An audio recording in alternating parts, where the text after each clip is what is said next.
So it's early March, and that gives me an opportunity to once again bring you the applications I think you should definitely check out this month. Whether you're looking for a time-killing game, an application to up your productivity, or something to customize your Android setup, then definitely stick around. Okay, so if you've watched my videos for a while, then you'll most likely know I'm always on the lookout for a solid yet attractive reminder and to-do list application, and I genuinely think I've found the winner. This is Ike, and this takes reminders to a whole nother level. So upon launching the app, you're given 4 categories, which by the way, you can rename later on, but you have focus, to-do, fit in, and backburner, all of which categorize which level of importance your reminders are. Now, to create a task or reminder, you simply drag this little plus icon over one of the categories and then release it.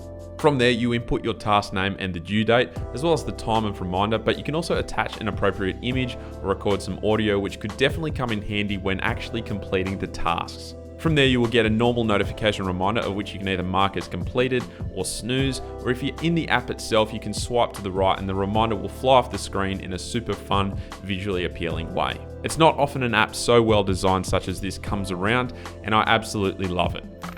Now, the LG G6 just got released, and one of the standout features are those curved corners on that super beautiful display. Well, Quantifier is an app that actually came out prior to the G6 and actually emulates that very same feature. I'll be honest, I was skeptical of whether I'd actually appreciate or even use this app all that much, but it actually just makes the phone look super interesting and downright sleek. There's a ton of customization options as well, especially if you're willing to upgrade to the premium version, and there's an ability to make adjustments on an app-by-app basis, meaning if it looks somewhat off in a particular app for one reason or another, then there's usually a way to fix it.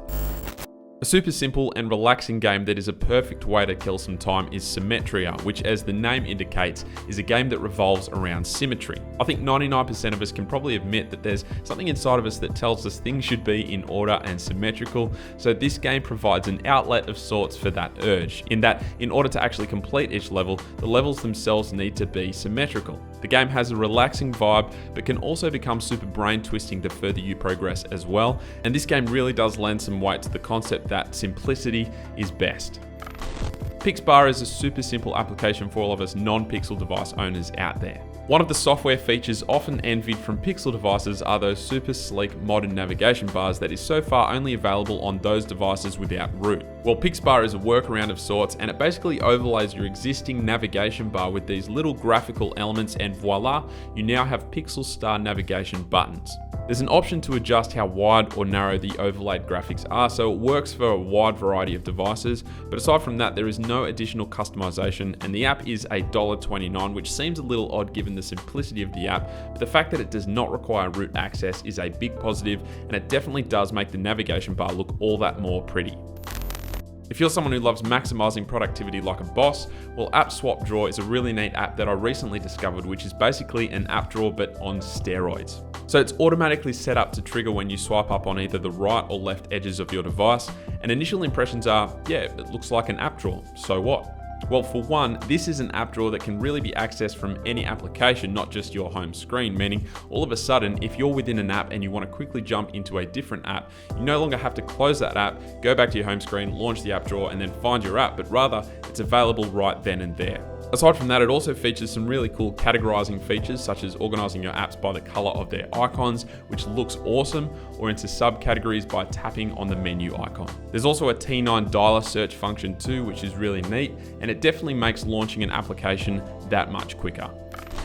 An app that I featured, but not in nearly enough detail in the most recent episode of the Best Nova Launcher Setups, is PowerToggles. This is an app that lets you place an advanced set of settings toggles and app shortcuts either under your notification shade, on your home screen, or in a folder, which is super handy if you're someone who likes to have minimal clutter on your setup, but still requires quick access to certain shortcuts. The app features over 40 custom toggles, including custom app and system shortcuts, and it just blends so nicely into the system notification shade that it really does look super neat and clean.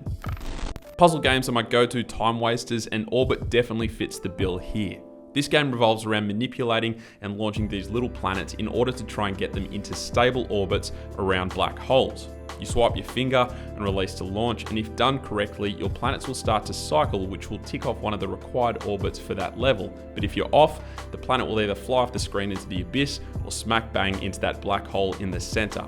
I'll be honest, the game certainly isn't super easy to start off with, so patience is key here, but if you're someone looking for a bit of variety in your time-wasting apps, then this game may just have you covered. Okay guys, that's it. Let me know what your favorite apps are down in the comments below, particularly any fresh ones you think might be worth trying out.